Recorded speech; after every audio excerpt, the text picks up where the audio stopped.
Et ça y est, 2023 est derrière nous. Bonne année les amis.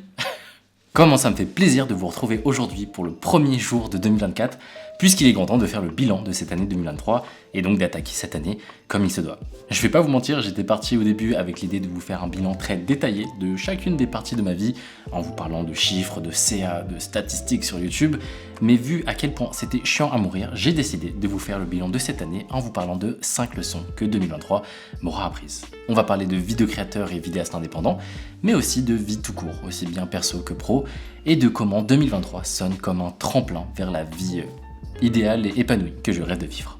À l'aube de mes 30 ans, qui sont dans un peu plus d'1 an maintenant, j'ai eu l'impression, pour la première fois de ma vie, de presque comprendre la vie, de comprendre comment elle fonctionne, et surtout de m'y sentir bien et d'y trouver ma place. Et vous allez voir pourquoi. La première leçon que j'aimerais vous partager répond un peu à la question comment être plus heureux. C'est un peu toutes et tous ce qu'on cherche, non ?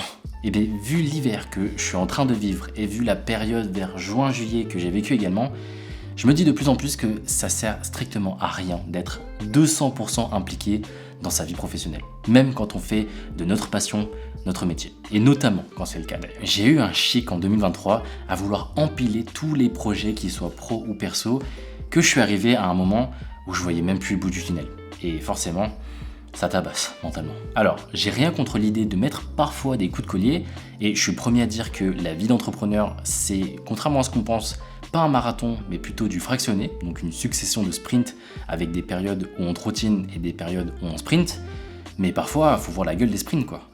Et la conséquence de ça, c'est que déjà mes journées sont hyper longues. Et ça a forcément un impact dans ma vie perso. Aussi bien sur ma condition physique, qui en a pris un coup cette année, je vais pas vous mentir, mais aussi dans ma vie de couple, pour qui j'ai moins de temps. Et bien que j'ai la femme la plus compréhensible du monde, ça devrait même pas être un sujet en fait.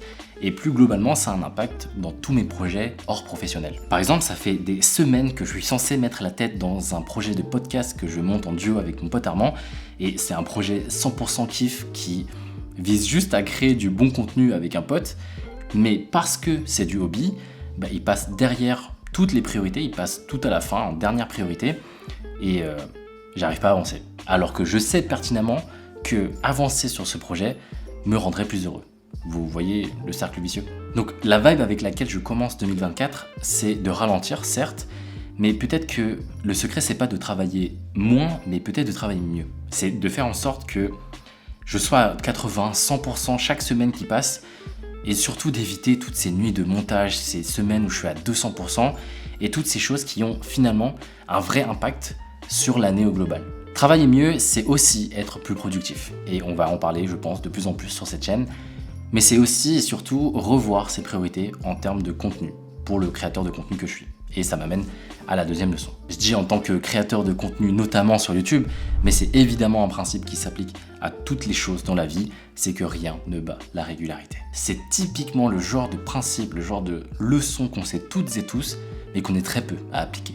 On peut vous parler de qualité, de storytelling, de stratégie, de marque personnelle, toutes ces choses-là, elles ne servent à rien tant que la régularité n'est pas là. Le reste, tout ce que je vous ai cité là, ça sert juste à optimiser, à styliser, à peaufiner, mais pour construire, pour bâtir, pour poser des bonnes fondations, il n'y a que la régularité qui s'impose. Puisqu'on est dans le thème petit aparté vite fait, si vous souhaitez être régulier et réussir sur YouTube en 2024, sachez que vous êtes invité à un challenge gratuit que j'anime et qui vous aidera à atteindre les 1000 abonnés en 2024. Plus précisément, c'est 5 masterclass que j'anime personnellement où vous aurez l'occasion d'apprendre les fondamentaux, de rencontrer d'autres créateurs et créatrices et même de discuter avec 3 invités surprises que je dévoilerai dimanche prochain. C'est vraiment pas un événement bullshit dans lequel je vous partage des raccourcis, des hacks pour casser l'algorithme, voire même des méthodes pour devenir riche rapidement. Pas du tout. Voyez ça plutôt comme une semaine pour lancer votre année de création, construire votre entourage de créateurs et bâtir enfin la régularité qui portera votre année 2024. C'est pas la première fois que j'anime ce genre de challenge et je sais à quel point il a été bénéfique pour beaucoup en 2023. Donc si ça vous intéresse, j'en parle pas plus, inscrivez-vous, le lien est dans la description et on se retrouve de l'autre côté. Alors revenons-en à nos moutons, on parlait de régularité. Est-ce que j'ai été régulier en 2023 ? Oui et non. C'est 27 vidéos sur YouTube qui ont été publiées, donc à peu près une toutes les 2 semaines, ce qui est bien. Mais le problème, c'est que j'ai alterné des périodes où je postais une vidéo tous les dimanches avec des périodes où je postais rien pendant 6 semaines. En 2024, c'est juste plus possible. J'avais commencé 2023 avec la ferme intention d'être une machine à contenu. Vous irez voir la vidéo que je vous mets ici. J'utilise exactement ces mots, mais avec du recul, je crois que c'est une erreur de ma part. J'avais l'intention, voire le fantasme de devenir ce mec qui publie partout, qui est partout. Sur YouTube déjà, avec des formats entre 10 et 20 minutes, mais aussi sur TikTok et Insta, sur du format court, mais aussi sur LinkedIn que j'ai poncé pendant la période du printemps avec un post par jour, et encore sur ma newsletter, dont j'ai publié 52 éditions cette année. Ok, là j'ai été régulier, j'avoue, j'ai été régulier sur ça. Mais à force de vouloir être partout, on finit par être nulle part. Et avec le recul que j'ai aujourd'hui, il est évident qu'il faut que je choisisse mes combats. Alors c'est très bien, j'ai pu tester plein de choses, et sans cette expérimentation, j'aurais pas été en mesure d'avoir ce recul aujourd'hui devant vous. Mais cette année, vous me retrouverez que sur YouTube, sur Insta et en newsletter. Et si jamais vous me voyez commencer à rêver de Twitch ou de quelconque plateforme, venez me poser un giga red flag en DM, je compte sur vous cette année. Donc pour cette année, je vais devoir laisser tomber, voire désinstaller les applis, je sais pas encore, mais je vais voir. Tout ce qui est LinkedIn, TikTok, Twitter, ça c'est dur, Threads qui est en train d'émerger, et tous ces réseaux qui me prennent du temps, mais aussi de la charge mentale. Et l'idée c'est de libérer de l'espace pour uniquement me concentrer sur YouTube, Insta et ma newsletter. Et on verra ce que ça donne. Et rien qu'à vous dire ça, là, tout de suite maintenant, là, je sens déjà le FOMO. Je sens le sentiment de manquer quelque chose. J'imagine déjà toutes les opportunités business que je vais manquer sur LinkedIn, que je vais manquer le moment où Threads va exploser, et toutes ces choses-là. Mais le truc, c'est que j'ai compris que cette peur que je ressens là, elle est aussi motivée par une sorte de mimétisme. Un réflexe où on sent le besoin de devoir faire comme tout le monde.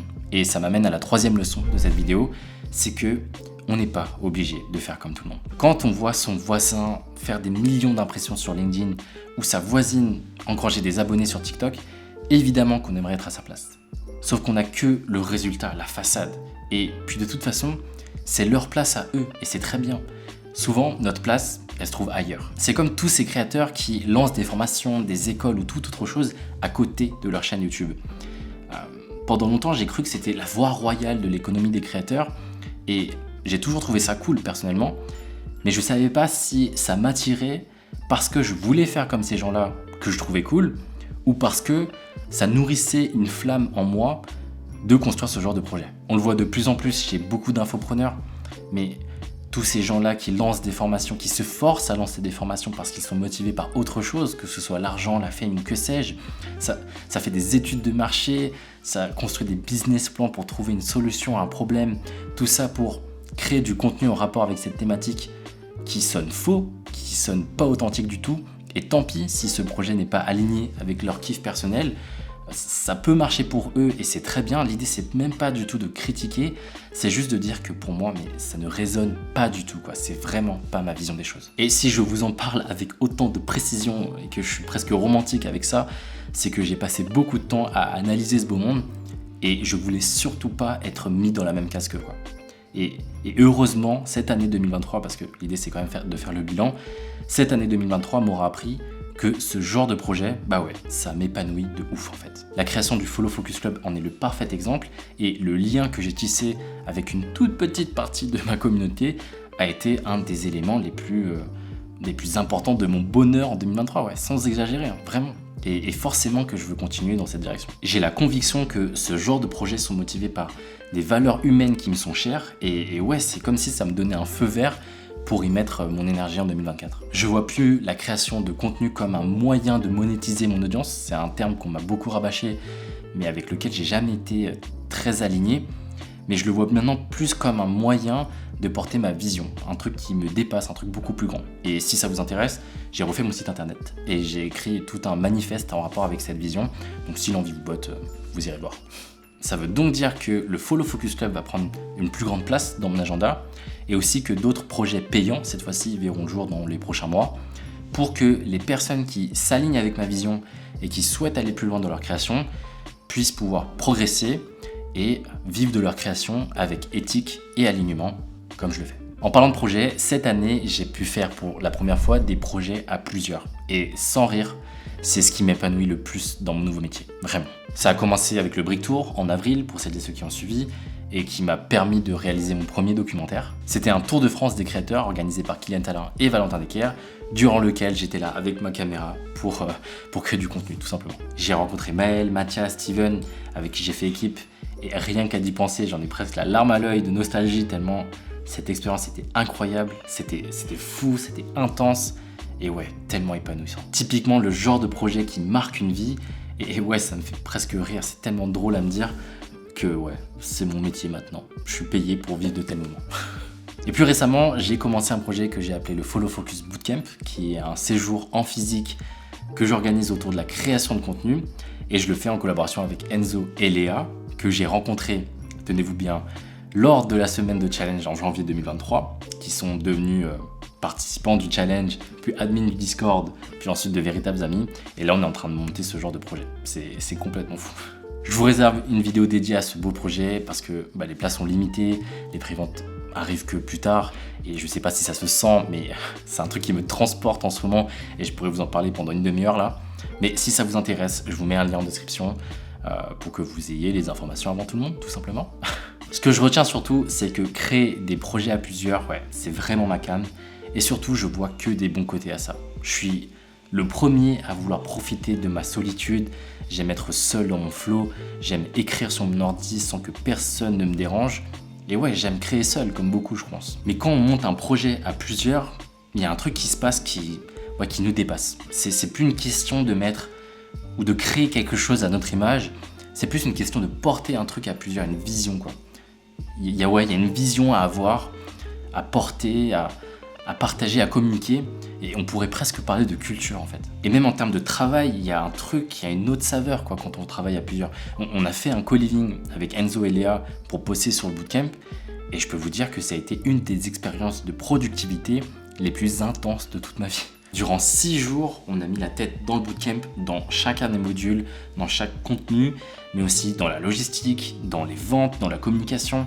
Et c'est durant ce genre de moments intenses de travail, parce que oui, c'est du travail, que se créent des vrais liens qui vont durer sûrement pour toute la vie. Et encore une fois, je me répète, mais c'est typiquement ce genre de rencontres, je vois pas comment j'aurais pu les faire si je m'étais pas lancé sur Internet en fait. Je trouve ça trop cool. Donc ouais, 2024, on continue les projets à plusieurs, je trouve ça trop épanouissant. Et c'est à se demander si je commencerai pas à recruter dès 2024. Mais bon, ça on verra plus tard.